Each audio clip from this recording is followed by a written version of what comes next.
C'est un travail titanesque qui doit être réalisé. C'est le constat depuis plusieurs années maintenant de tous les organismes internationaux qui traitent la question migratoire sur le sol nigérien, des organismes tels que le Haut Commissariat aux réfugiés ou encore l'OIM.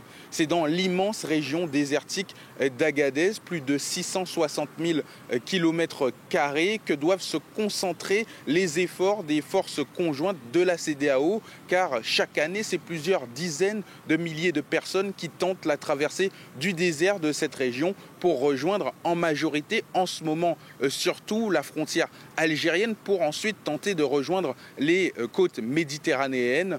Sur ce chemin, sur ce parcours, et bien souvent les obstacles sont bien trop importants pour les personnes sur les voies de la migration. Les plus chanceux sont ramenés au centre de transit d'Agadez. Un des interlocuteurs les plus importants, ça va être l'Algérie pour que ces refoulements respectent la dignité humaine.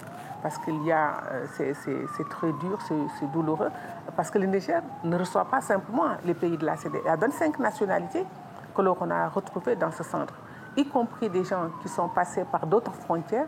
Au moment de les refouler, on les renvoie au Niger. Il faut prendre en charge psychologiquement aussi ces personnes. Et la prise en charge psychologique, c'est aussi une des dimensions sur lesquelles on ne prête pas beaucoup attention, mais qui doit être aussi réalisée. C'est ça qui explique parfois les mouvements d'humeur des migrants.